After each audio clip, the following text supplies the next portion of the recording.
الفاتحة. أن الله يتقبل الصلاة والدعاء، ثم إلى أرواح والدينا ووالديكم وأمواتنا وأمواتكم وأموات المسلمين أجمعين، ونخص خصوصا إلى حضرة أرواح معلمين ومتعلمين ومن علمنا ومن دعانا إلى الله ومن أجازنا، وإلى أرواح آبائنا وأمهاتنا وأجدادنا وجداتنا ومشايخنا ولأحبابنا ولجميع المؤمنين والمؤمنات والمسلمين والمسلمات، أن الله يتغشاهم برحمة والمغفرة، وأن الله يغفر لهم ويرحمهم ويعلي درجات في الجنة، وينفعنا بأسرارهم وأنوارهم وعلومهم، ويعيد علينا من بركاتهم ونفحاتهم في الدين والدنيا والآخرة، لهم بالسر وبحق الفاتحة.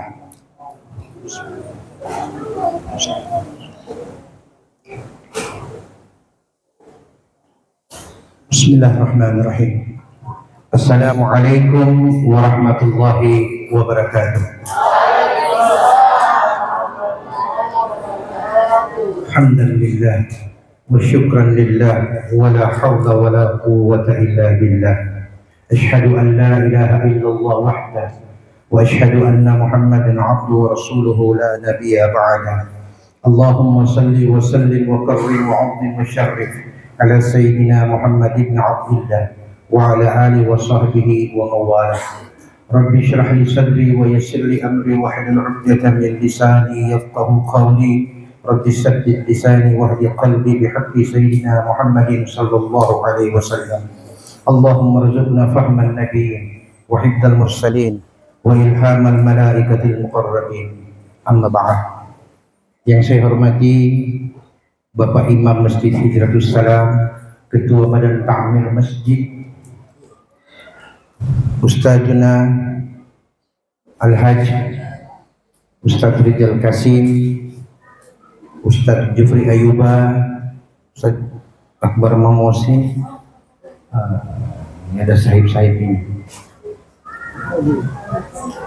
Ibu Haji Lindawati Harahap, pembina Bitung ya beliau, Ibu Ketua Majelis Taklim, apa ini tempatnya? Hijratus Salam. Ibu-ibu yang menawan cantik, bapak-bapak yang tampan,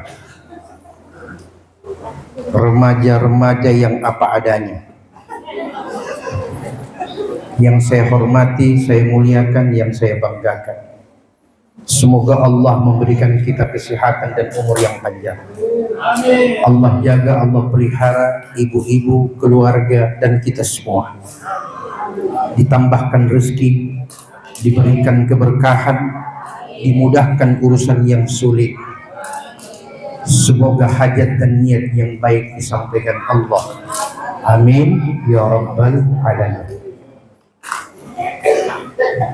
Ibu-ibu, bapak-bapak yang saya hormati, tadi sudah sempat disinggung oleh Ustadz Jufri bahwa saya baru pulang umrah, ya. Ustadz Rijal juga, ya. Dan orang nyedak buku janji, tidak tahu-tahu ketemu di Madinah di bulan Rabiul Awal. Di bulan Maulid saya sama Ustadz Rijal berjumpa di makamnya Rasul sallallahu alaihi wasallam, dan terjadilah ilmu apa adanya. Tahu? Baca Maulid suara pelan-pelan. Kenapa? Takut dibilang bid'ah. Jadi Allahumma shalli ala datang lewat askar, Allahumma shalli ala Muhammad bisa. Ulang lagi, ya Nabi salam alaika. Datang lewat askar, ya Rasulullah assalamualaikum. Kenapa? Satu agama beda paham. Allahnya sama, nabinya sama, caranya yang berbeda. Betul? Itu pertama dulu yang saya ada kaitannya. Ya. Ada ibu siapa namanya ini yang sama-sama umrah, Ibu Haja, ya? Iya, sama-sama Bu ya kemarin ya, Ustadz ya. Ya, dengan ibu-ibu yang lain. Selepas pulang dari Madinah, Ustadz Rijal bersama rombongan ke Makkah. Saya kemana? Pasuruan. Di Pasuruan saya ziarah ke makam Mbah Hamid, Kiai Hamid Allah yarham. Dari Pasuruan saya langsung ke daerah Tanggul, ziarah ke makamnya Habib Saleh Tanggul bin Muhsin Al-Hamid. Dari situ sambung ke Wali Limo yang ada di Surabaya, 5 wali dari 9 wali songo. Selesai Wali Limo, sambung lagi ke daerah Jawa Tengah sampai ke Kudus, Solo. Oke, dan kembali ziarah ke makam Mbah Bungkul yang ada di Taman Darmo, kota Surabaya. Yang saya mau cerita Ibu, bukan ziarahnya. Pertanyaan orang kepada saya, Ustadz postingan ini kurang dari kubur ke kubur, sudah tidak ada tambah lain. Bahkan di mobil yang antar sama saya juga tanya. Saya bilang, kalau ke mall, ke pantai, ke tempat-tempat pariwisata itu sudah biasa. Oke? Tapi ke kubur baru kita. Nah, tapi mari kita lihat, kenapa Ustadz, ini ada anak murid saya ini Bapak di Mandaus Hasan. Tahun 2000 berapa itu? Enggak. Tahun 2000 berapa? 2011. Belum pernah pergi di Jakarta, belum pernah naik pesawat, belum pernah tinggal di hotel. Saya bawa ke Jakarta. Sampai di Jakarta, pikirannya langsung bahagia, tersenyum. Ini baru dapat yang Monas. Ini baru mau dapat apa lagi? Tugu Tani. Waktu itu lagi heboh-hebohnya Tugu Tani. Semua dia bayangkan masih di bandara. Alhamdulillah. Dari mulai sampai pulang cuma ziarah-ziarah kubur. Jadi dia bilang, Ustaz tahu kita pulang. Teman-teman tanya, di mana? Baik-baik dengan Pak Gurumi.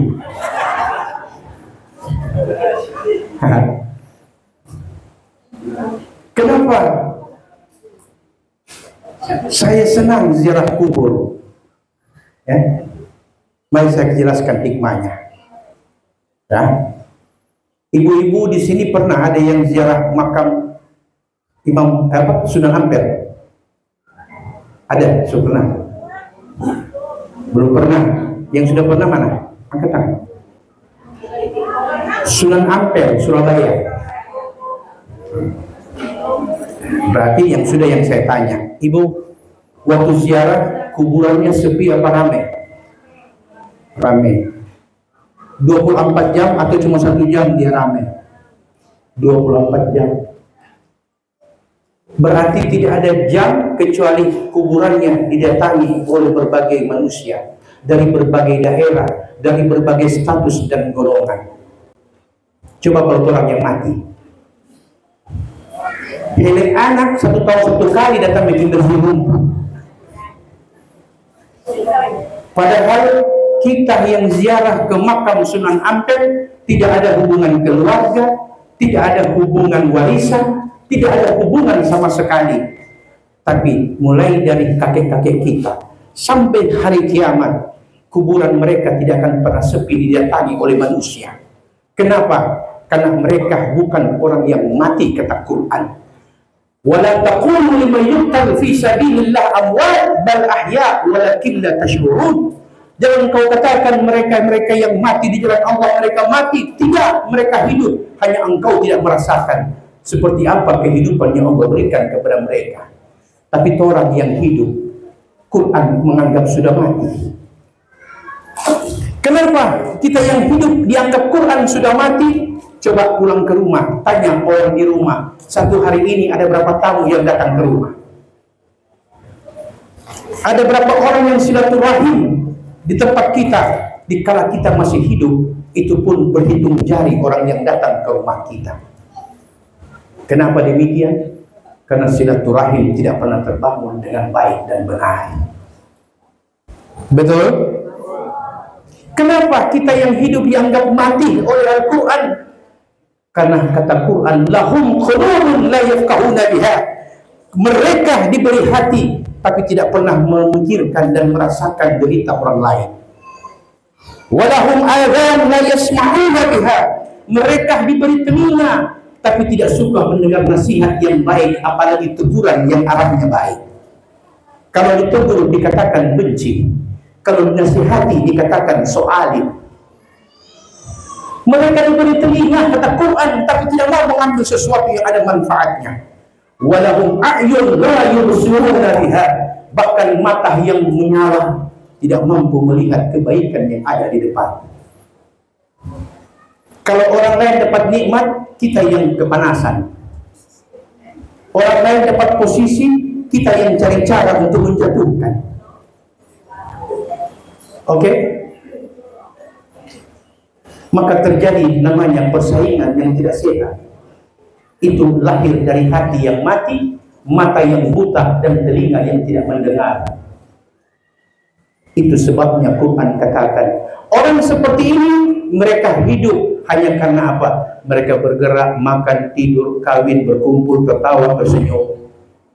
Tidak lebih dari itu. Tapi mari lihat orang yang kita lihat, kita anggap sudah wafat. Para ulama-ulama, para orang-orang saleh, 24 jam kuburannya didatangi. Dan Anda tanya, bagaimana ketika mereka hidup? Apa rumah mereka pernah sepi? Tidak pernah sepi. Dikala hidup, tidak pernah sepi rumahnya didatangi oleh umat dan jamaah. Datang bertanya, datang meminta fatwa, datang meminta nasihat, datang meminta solusi. 24 jam terbuka pintunya dan 24 jam terbuka hatinya menerima umat dengan segala permasalahannya. Maka Allah muliakan mereka dikala wafat. Bahkan dengan asbabnya orang mati ini, datang berbagai orang dari berbagai kalangan, berbagai daerah, berbondong-bondong dengan kendaraan pribadi hingga dengan kendaraan umum, datang ke ziarah ke makam orang yang mati kata kita. Tapi dengan datangnya orang-orang ini, maka penduduk setempat mempunyai kesempatan untuk buka usaha, jual souvenir, jual makanan, jual minuman untuk mencari kelebihan nafkah, memberi makan anak dan istrinya. Dari asbabnya orang yang mati. Berarti yang mati memberi asbab lahirnya rezeki yang hidup. Orang belum mati orang so anggap so mati. Mau bukti? Pergi di kubur girian. Kubur di sini, kong dia mana lebih tinggi, Pak Esa atau Lumpuh?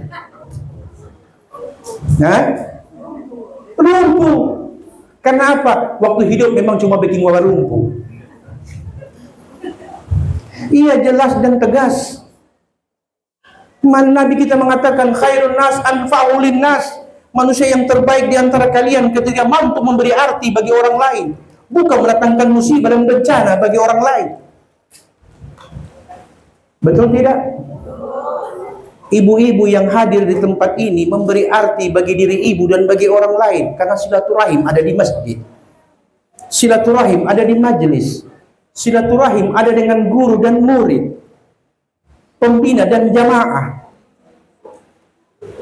Itulah ibu, kenapa saya senang berziarah ke makam orang-orang yang hidup, bukan orang-orang yang mati. Keberkahannya luar biasa. Dan nampak di pelupuk mata kita, dikala hidup mereka luar biasa, dikala mati pun mereka masih tetap is the best. Jelas, Bu? Jelas? Orang yang usah tanya. Kena kirim doa martu anak selupa.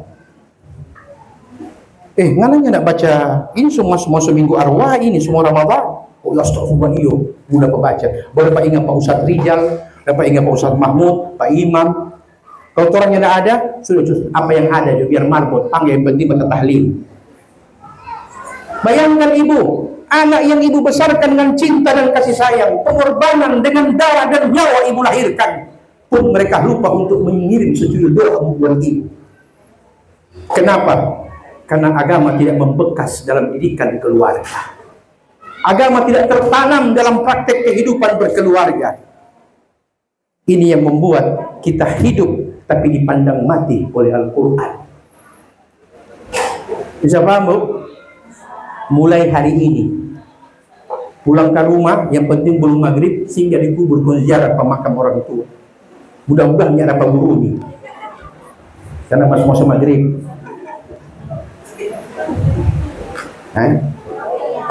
Bisa paham, Bu? Yang terakhir, saya tanya sama ibu-ibu secara jujur, tolong dijawab. Orang-orang saleh, para wali-wali Allah, orang-orang alim yang diziarahi makamnya seperti itu, kita tanya, apakah mereka dikala hidup orang yang tidak pandai berterima kasih? Jawab. Apakah mereka tidak pandai berterima kasih? Mereka lah orang yang memberi contoh bagaimana berterima kasih. Mari perhatikan hidupnya orang saleh. Kalau orang saleh kita berikan air putih segelas, sampai matinya dia tidak akan ingat dia pernah menerima kebaikan air putih dari tangan ibu. Tapi ketika dia memberi, apapun besar pemberian itu, saat dia berikan, saat itu dia lupakan. Karena apa? Amal tidak perlu diingat, kebaikan orang yang harus dikenang. Itu prinsip hidupnya orang-orang saleh. Orangnya Anda habis di baku bangke ngana dulu, kalau bukan kita pepai tua yang kasih modal, habis itu doi, amal tidak berbekas. Ibu kembali ke hadirat Allah dalam keadaan kosong, sifir, nol, karena amal berbanding hasud dan dengki. Betul? Apalagi batagi utang di Facebook. Nyenak bilang di penama, tapi yang baca dengan yang lihat, so tahu siapa yang dia maksud. Mudah-mudahan ngana mampus. Kita cari suara lala tu doi. Ngana datang dengan muka bagaikan bidadari. Ketika kita bertagi, neraka jahanam masih lebih bagus dari ngana muka. Betul? Seperti ini, ibu sudah tidak ada harapan kembali uang dipinjam. Amal pun berganti dosa. Ini yang kita himpun setiap saat tanpa kita sadari. Makanya wajar ibu 1000 kali ibu berdoa kepada Allah, belum tentu ada satu yang terjawab dengan tuntas. Karena lisan yang berdoa, hati yang meminta, lahir dari hati yang ada kedengkian dan kebencian. Jelas ibu? Makanya Quran mengatakan, fawailul lil musallin, jidatmu yang hitam karena sujud mendatangkan bencana dan petaka. Karena ibadahmu lancar, maksiatmu, hatimu juga selancar ibadah. Jadi ulama katakan, jangan cuma perbaiki rakaat dan bilangan-bilangan amal, yang paling pokok perbaiki hati. Karena hatilah tempat Allah bersemayam. Hatilah tempat Allah memberikan hidayah. Dengan hatilah Allah memberi nur kepada manusia agar hidupnya tidak terbengkalai dalam melihat permasalahan. Ibu-ibu, kalau dapat masalah galau tidak? Galau. Kalau dapat musibah sedih tidak? Ibu-ibu tahu dari mana itu musibah hukuman atau musibah sebagai rahmat? Dari mana ibu tahu? Mari saya kasih tunjuk. Kalau kita dapat musibah kecil, sedang ataupun besar, langsung deteksi apakah musibah ini hukuman atau musibah ini sebagai ajaran Allah, didikan Allah kepada kita agar lebih baik. Pertama, orang yang dapat musibah, bila dia tidak sanggup menerima dengan baik dan sabar, dia berkeluh kesah dan mengadu kepada manusia, tandanya musibah itu adalah hukuman Allah kepadanya, karena ada dosa yang dia buat. Tapi ketika musibah datang, kecil, sedang dan besar, datang kepadanya, saat itu apa kata Quran? Ia berkata, alladzina idza asabatuhum musibah qalu inna lillahi wa inna ilaihi raji'un. Kepada Allah dia kembalikan musibah yang ada pada dirinya. Dan dia yakin bahwa musibah tidak akan menggoyahkan hatinya. apalagi dia berkeluh kesah kepada manusia. Jelas Ibu? Kemudian, bagaimanakah mendeteksi musibah, ujian, petaka yang datang itu sebagai rahmat Allah, sebagai cara Allah mendidik kita? Caranya mudah. Ketika datang musibah, dia ingat Allah yang memberi ujian. Dia bersabar dan tidak berkeluh kesah, galau, apalagi gundah gulana. Musibah yang datang, dia sikapi dengan diam. Musibah yang silih berganti, ia sikapi dengan tawakal kepada Allah. Itu tandanya bahwa musibah membawa hikmah bagi kehidupannya, membawa rahmat baginya. Ustadz, bagaimana kalau musibah datang kok kita viral di Facebook dengan di TikTok? Jawab sendiri.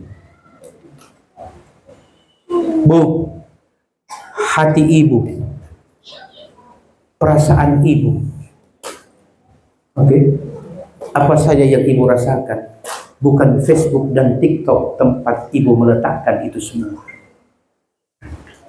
Datangi guru-guru agama yang alim, yang saleh, yang tidak suka menghamburkan keadaan orang. Datang kepada mereka, minta petunjuk dan minta nasihat. Karena kenapa? Sedangkan orang yang telah wafat ratusan tahun, mereka mampu memberi arti bagi yang hidup. Nah, apalagi ketika mereka masih hidup. Dekatkan diri kita kepada mereka. Ibu, tidak akan pernah ibu berbau arang bila ibu bersahabat dengan penjual minyak wangi. Ibu tidak akan pernah berbau sesuatu yang buruk bila ibu rajin bergaul dengan orang-orang saleh, orang-orang alim, orang-orang yang baik akhlaknya. Ilmunya kurang tapi akhlaknya baik, bergaul dengan mereka.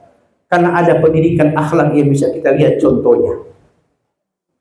Jangan kasih yang tupai cari kijang, kijang cari rusa. Ujung-ujungnya tandu baku tandu. Betul? Boleh tambah sedikit? Terakhir. Jangan tertawa, baru 2 kali kita udah bilang. Ustaz, boleh tambah sedikit Ustaz? Baru jam 5 kok. Ibnu Athaillah rahimahullah yang hidup beberapa ratus tahun yang lalu, beliau mengatakan tentang orang yang berdoa. Mau dengar? Ibu-ibu kalau pergi di Makkah, Madinah atau pergi ke tempat-tempat yang ada berkahnya, ibu-ibu mau berdoa tidak di tempat-tempat itu? Berdoa. Apa yang ibu-ibu minta? Apa yang ibu-ibu minta? Rata-rata mohon kepada Allah semoga ATM bertambah. Betul? Wajar. Karena ibu-ibu lah yang mengelola isi ATM. Bapak-bapak yang cari DP isi, ibu-ibu yang kasih habis, biasa. Betul? Haja Linda jangan kode-kode dengan kehe. Nah, sudah paham? Wajar. Sekarang saya tanya, ketika ibu-ibu berdoa, contoh di tempat-tempat yang ada berkah, ya Allah, berikan saya rezeki, cukupkan kehidupan kami dengan rezeki dari bla bla bla bla bla, ujung-ujungnya minta doi. Kau waktu pulang sudah apa? Hah? Tidak secepat itu ibu. Kenapa? Tapi kan Ustadz, dalam Al-Quran kan Allah bilang, Udu'uni astajib lakum, berdoalah kamu kepadaku, pasti aku Allah akan jawab doamu. Kan begitu Ustadz Allah bilang. Terus kenapa dan ketika kita berdoa sampai hari ini ATM naiknya tidak turun banyak? Kira-kira bagaimana dari pengabulan doa? Ya? Saya katakan begini ibu. Ibnu Athaillah mengatakan dalam kitabnya Al-Hikamul A'taiyah, beliau katakan begini, la yakun ta'akhurul amalil ata' ma'il hafid du'a mujiban liya'sika fa huwa dhaminan lakal ijabah wa yakhtaruhu laka fima yakhtaru laka la fima takhtaru li nafsik wa fil waqti alladhi yurid la fil waqti alladhi turid. DP arti, perhatikan baik-baik.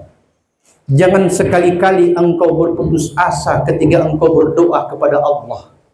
Jangan. Jangan engkau pernah menyesali dengan doa yang kau pernah minta kepada Allah, apalagi menghentikan doamu. Jangan. Karena pasti Allah akan jawab setiap permintaan doamu. Tapi ingat, fima yakhtaru laka la fima takhtaru li nafsik. Ketika Allah kabulkan doamu, Allah berikan sesuai dengan apa yang Allah kehendaki, bukan apa yang kau mau. Wa fil waqti, soal waktu dijawabnya doamu, alladhi yurid la fil waqti alladhi turid, yaitu waktu yang Allah kehendaki, bukan waktu yang kau mau. Berarti ada berapa, Ibu? Contoh, ibu-ibu minta tambah anak. Tapi tidak boleh di muka-muka ini setengah mati mau barana ulang. Yang baru kawin yang kita maksud. Hah? Ya Allah, mudah-mudahan tahun ini saya bisa hamil. Ini contoh. Pas akhir bulan turun tanda merah. Ya Allah, so 4 kali kita dah minta ini. 4 kali minta, 5 kali turun tanda merah. Coba. Begitu ya. Ini contoh. Apa yang terjadi, Ibu? Yang terjadi adalah sudah jauh. Orang bilang kata kalau pergi di Masjid Nabawi, berdoa di Masjid Nabawi, Allah kabul. Bang, jangankan di Nabawi, sampai di Makkah Al-Mukarramah, sampai hari ini kita belum hamil-hamil. Orang bilang minum itu air rumpu Fatimah, sampai rumpu Ali kita sudah minum. Oke. Belum juga ada tanda-tanda Ustaz. Bagaimana ini Ustaz? Kan dia sudah bilang, jangan pernah kalian berputus asa dengan doamu. Karena Allah pasti akan jawab doamu sesuai dengan apa yang Allah kehendaki. Anda minta keturunan, tapi Allah tidak memberi Anda keturunan. Itu tandanya apa? Anda pilih mana? Ada turunan yang lahir tapi durhaka di kemudian hari, atau tidak punya turunan, Anda tidak bermasalah dengan anak-anak. Pilih yang mana? Masih ada orang ini? Pilih yang mana? Cepat jo, terus mau berhenti ini. Dua-dua. Siapa mau dua-dua ya? Ini jangan kembali kampanye di masjid. Apa itu?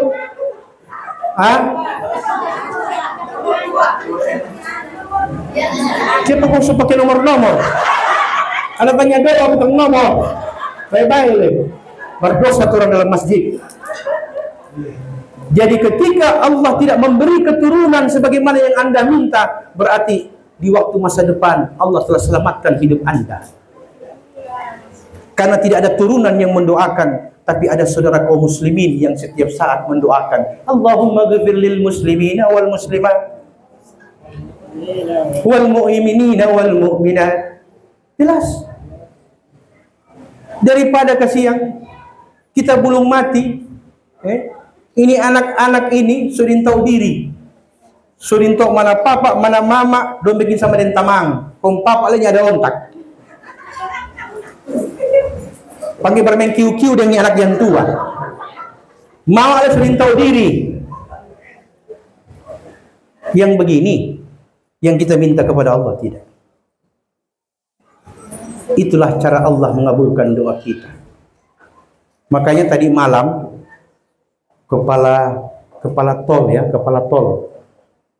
divisi tol ini yang baru, Manado Bitung, datang di rumah tadi malam jam 8. Dia pulang jam 3:30 Ibu. Sampai kita bilang ini tamu atau orang? Tapi saya dengan sabar melayaninya. Tapi ada satu pokok pembicaraan yang saya dapati. Apa itu? Dia ceritakan pengalamannya. Begini Ibu, Pak Ustadz, waktu saya masih tugas sebagai pegawai tol di Jawa Timur, saya punya kedudukan posisi itu luar biasa saat itu. Gaji mantap, kedudukan mantap. Tiba-tiba ada kontrak baru antara mitra tol dengan vendor.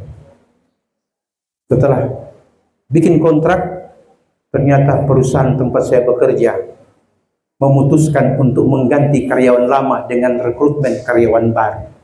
Nah, saya termasuk karyawan lama yang di PHK. Padahal waktu itu Ustadz, saya punya gaji 5 juta. Dari rumah ke kantor ada kendaraan. Terus apa DP masalah? DP masalah itu Ustaz, orangnya nak bikin salah, kok dapat berhenti. Waktu itu kita lihat itu langit warna biru kuning hijau. Mai itu DP muka setiap hari suci di lantai dia pak kita, karena sudah ada hambak. Oh begitu.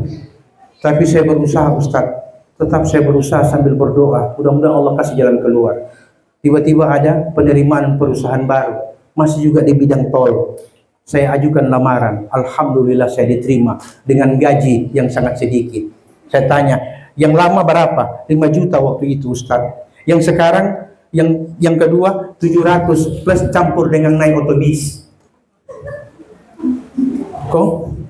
Iya Ustaz, yang kita berpikir, kenapa itu waktu 5 juta tidak pernah cukup kita rasa. Waktu 700 selalu akhir bulan pas. Nah yang dia mau tanya ini, kenapa yang banyak tidak terasa, yang sedikit malah berkesan.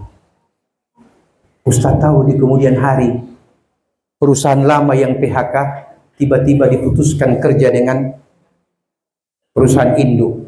Dan 4 tahun saya kerja di perusahaan baru, perusahaan lama bangkrut. Terus perusahaan saya menjadi mitra utama. Sekarang saya jadi kepala divisi tol Manado Bito. Terus saya tanya, ente cerita ini mau garap apa kita? Atau mau bercurhat? Dia bilang, tidak Ustaz, kita cuma mau tanya Ustaz. Ternyata Allah itu Tuhan Maha Tahu, Maha Pengasih dan Penyayang.